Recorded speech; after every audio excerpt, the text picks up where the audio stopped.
नमस्कार, मैं हूं मोहम्मद यासर। आप देख रहे हैं अलर्ट राजस्थान न्यूज का खास कार्यक्रम कानून एक नजर में, आवाज हक की। और हमारे साथ मौजूद है एडवोकेट नरेंद्र जोशी जी।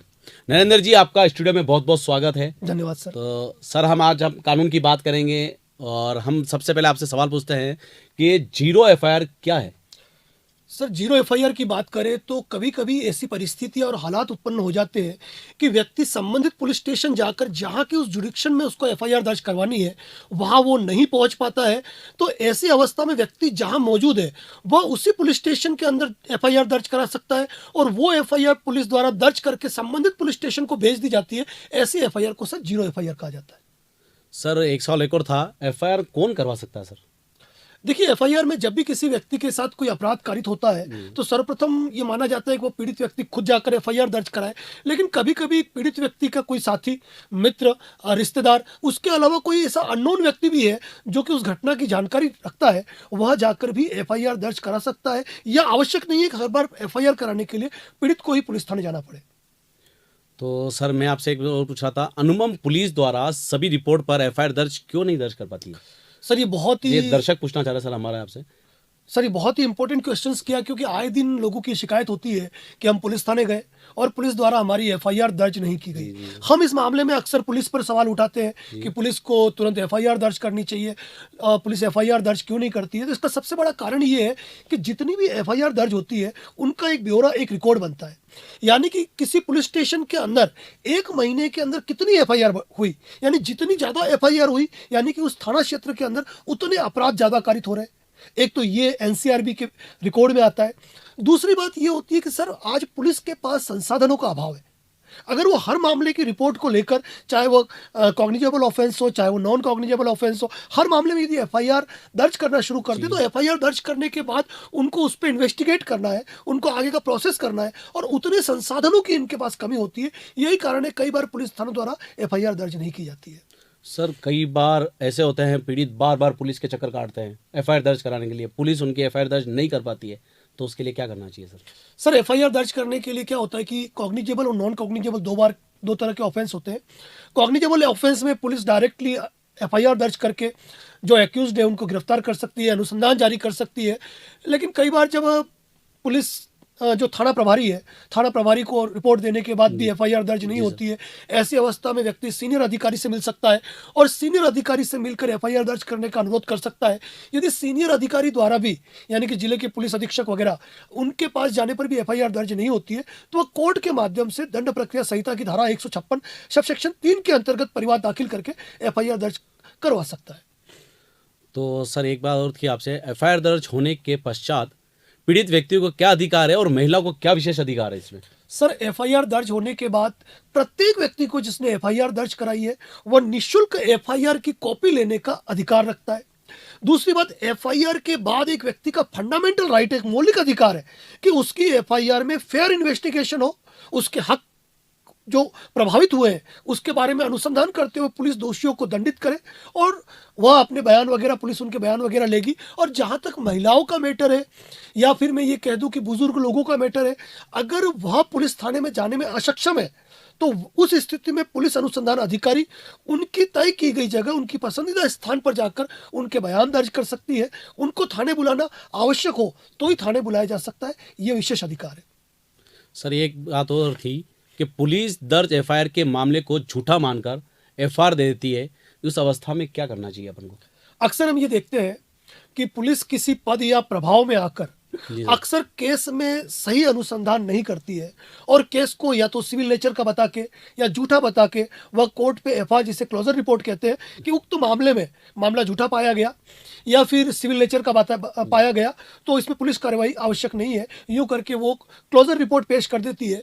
जब किसी व्यक्ति को ये लगता है कि उसकी एफआईआर में अनुसंधान प्रॉपर हुआ ही नहीं या किन आधारों पर अनुसंधान नहीं हुआ, उस आधारों पर न्यायालय के अंदर प्रोटेस्ट पिटीशन के आधार पर उसको चैलेंज किया जा सकता है, उसकी री इन्वेस्टिगेशन कराई जा सकती है और यह अधिकार न्यायालय के पास है।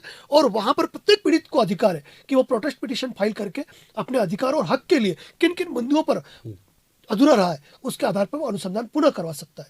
सर, एक बात ये थी, काफ़ी पीड़ित ऐसे होते हैं जिनके साथ काफ़ी हादसे हो चुके होते हैं, तो कभी वो पुलिस जाते हैं उनका मामला दर्ज करवाने के लिए, पुलिस उनका मामला दर्ज नहीं करती है, वो पक्ष का उनका सुनती है और विपक्ष का नहीं सुन पाती है। तो ये सर इसके मामले में जो पीड़ित होते हैं उनको क्या करना चाहिए कि वो पुलिस के खिलाफ भी कार्रवाई कर सकते हैं या फिर क्या करना चाहिए सर इसमें? सर ऐसा है, अभी आपके प्रश्न को जिस तरीके से मैं समझ पा रहा हूँ, आपका कहने का तात्पर्य शायद ये है कि यदि पुलिस एफआईआर दर्ज होने के बाद प्रॉपर अनुसंधान नहीं करे जी जी और कुल मिला के पद या प्रभाव में कोई गलत कार्रवाई करती है, तो ऐसी अवस्था में प्रत्येक व्यक्ति को यह अधिकार है कि वह उस एफआईआर के संदर्भ में हो रही कानूनी कार्रवाई का विश्लेषण कराने के लिए या उसमें अच्छा अनुसंधान कराने के लिए अनुसंधान अधिकारी बदलवाने के लिए वह पुलिस के उच्चाधिकारियों से निवेदन कर सकता है।